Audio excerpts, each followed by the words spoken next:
আপনারা কি বিষয় এই পোস্টারগুলো মারছেন একটু আমার ক্যামেরা সামনে বলবেন? হ্যাঁ বলবো। তাহলে বলুন। দেখুন, আজকে এই যে সমাজ জীবন যে গভীর সংকটের মধ্যে আমরা রয়েছি, সেই সংকটের যে মূল বিষয়গুলো, এই বিষয়গুলো যদি সরকার পক্ষ ভালো করে একটু নজর দেয় তাহলে কিন্তু এই সমস্যার সমাধান সম্ভব বলে আমরা মনে করি।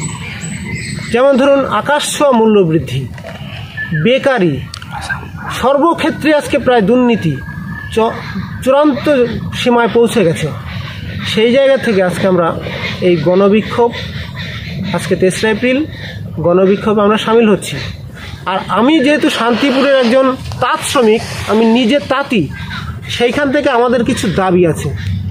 আজকে 300 বছরের ঐতিহ্য সম্পূর্ণ যে তাঁত শিল্পীদের দ্বারা তৈরি শান্তিপুরের যে শাড়ি, ভারত খ্যাতি ভারতবর্ষ শুধু নয়, পৃথিবীর বিভিন্ন দেশে ছড়িয়ে রয়েছে। অথচ 25 বছর থেকে তাঁত শ্রমিকরা জীবন জীবিকার প্রশ্নে অত্যন্ত বেদনাময় সংকটজনক পরিস্থিতিতে তাদের জীবন অতিবাহিত করছে। 20 বছর আগে যে তাঁতের কাপড় তৈরি করতাম আমরা, যা মজুরি ছিল, আজকে কমে গিয়েছে। কিন্তু নিত্য প্রয়োজনীয় জিনিসের আকাশছোঁয়া দ্রব্যমূল্য বৃদ্ধি, হস্তচালিত আমরা তাঁত ছেড়ে পাওয়ারলুমে আমরা এসেছি। কিন্তু আমি এখনও হাতের তাঁতও বুনি, কিন্তু এই যন্ত্রচালিত তাতেও আমাদের কোনো রকম সুরাহা সেরকম হয়নি। বেঁচে থাকার তাগিদে শান্তিপুরের ফুলিয়া হাজার হাজার যে তাঁতি পরিবার পরিযায়ী শ্রমিক হিসেবে বিভিন্ন রাজ্যে তথা বিদেশেও পাড়ি দিয়ে পরিচারিকার কাজ সহ নানা নিম্নবিত্তের কাজ অবলম্বন করতে বাধ্য হয়েছে। কেন্দ্র এবং রাজ্যের ভোটের আগে নেতা মন্ত্রীরা ভোট ভিক্ষা করার জন্য তাঁত শ্রমিকদের কাছে নানা প্রতিশ্রুতি দিলেও ভোট ফুরিয়ে গেলে তারা সেসব কথা মনে রাখে না। সুতরাং তাঁত শ্রমিকদের যে তিমিরে ছিল সেই তিমিরেই রয়ে গেছে। আজকে যে 4000 টাকা করে একটা ভাতা হিসেবে দেয়, যারা আসলে তাঁতি তাদের পর্যন্ত সেইটা দিচ্ছে না। নেতারা এমনভাবে দুর্নীতিতে জড়িয়ে রয়েছে।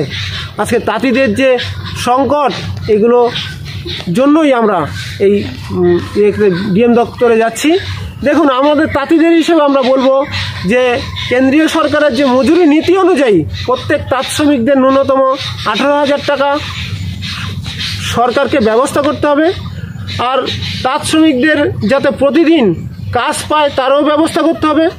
কোনো মতে তাঁত শ্রমিকদের 8 ঘন্টার বেশি কাজ করানো যাবে না, সেটাও যেন লক্ষ্য রাখে। তাঁত শ্রমিকদের সন্তানদের পড়াশোনার দায়িত্ব সরকারকে নিতে হবে। তাঁত শ্রমিকদের তাঁতের কাজের সহায়ক শ্রমিকদের চিহ্নিত করা সঠিকভাবে করতে হবে।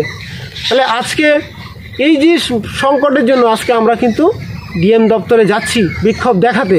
তাছাড়া যে সমাজ জীবনে বিভিন্ন আছে, ওষুধের দাম, এই যে লাগাম ছাড়া আমার মায়ের এই যে অসুস্থ মা, তার জন্য যে ওষুধ 1200 টাকা একটা পাতার দাম, সেখানে এখন আবার সাবসিডি দেয়।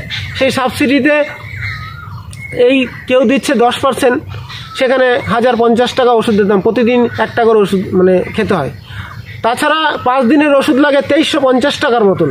তাহলে আজকে আমরা তাঁতিরা কি করে সম্ভব? আমাদের না আছে রোজগার, না আছে ঠিক মতন মহাজনরা ঠিক মতো কাজ দেয়।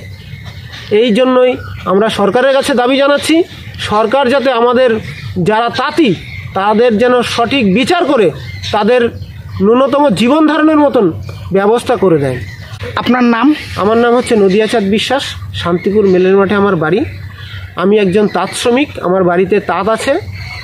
আর সেই জন্য আমি কিন্তু এই আন্দোলনের সাথে সামিল হয়েছি। এই জনগণের দুর্বিষহ যন্ত্রণা, এই যন্ত্রণা আমি মর্মে মর্মে অনুভব করছি। তারপরে যে এই যে আমাদের আশপাশে আমরা দেখতে পাচ্ছি, মদ খাওয়ার পরে পারিবারিক একটা পরিবার ভালো করে সুখে শান্তিতে নেই। কারণ মদ খাওয়ার পরে যেটুকু টাকা রোজগার করে তাদের বাড়িতে এসে তাদের অশান্তি সৃষ্টি হয়। সেই জন্য আমরা কিছুদিন আগে এদিকে জুয়া সাট্টার ইয়েগুলো আমরা এখানকার মহিলারা বাধ্য হয়েছে ভাঙচুর করে দিয়ে এগুলো তুলে দিতে। সেটা উঠেছে তো? হ্যাঁ, এর আগে হয়েছে 23শে মার্চ 2023-এ। ওটা আর দেখা যাচ্ছে না? না, ওটা এখন কমেছে। এখন আরও সংকটে আসছে, যে সংকটগুলো আমাদের মধ্যে কাজ করছে। যে আজকে তাঁতিদের যে অবস্থা, ন্যূনতম 100-150 টাকা মজুরি দিচ্ছে মহাজন, তাও ঠিক মতো কাজ দিচ্ছে না। তারপরে পাওয়ারলুমে এসেছি, আমি পাওয়ারলুমে 70 টাকা মজুরি দিচ্ছি, এদিকে ইলেকট্রিক বিল, সুতো পাকানোর মজুরি, তারপরে মেশিন চালানোর তেল খরচ, সমস্ত কিছু দিয়ে আমাদের 200 টাকা রোজগার ঠিক মতো থাকছে না। তাহলে এই যে সংকটের মধ্যে আমরা পড়ে আছি, এই সংকট থেকে কিভাবে আমরা বাঁচবো? তারপরে মা অসুস্থ হয়ে পড়ে আছে, তার জন্য যে ওষুধ কিনবো, হাসপাতালে যাচ্ছি, হাসপাতালে গেলে শুধু একটু গ্যাসের ওষুধ, 2টো প্রেশারের ওষুধ, এই সব ওষুধ দিচ্ছে, তাছাড়া দামি কোনো ওষুধ হাসপাতাল থেকে আমরা পাচ্ছি না। আমরা চাই যে প্রত্যেকটা মানুষ যেন হাসপাতালের চিকিৎসাটা অন্তত বিনামূল্যে পায়, সেদিকে সরকার ব্যবস্থা করুক। এই ভিডিওটা আপনারা দেখুন, লাইক কমেন্ট করে আপনারা আপনাদের সুচিন্তিত মতামত এই কমেন্টের মাধ্যমে আপনারা জানান। আপনারা দেখছেন সানবি নিউজ বাংলা, মানুষের পাশে মানুষের সাথে। চ্যানেলটা ভালো লাগলে সাবস্ক্রাইব করে সঙ্গে থাকুন সবার আগে খবর দেখার জন্য। যারা দেখছেন তাদের অসংখ্য ধন্যবাদ আমার চ্যানেলের পক্ষ থেকে।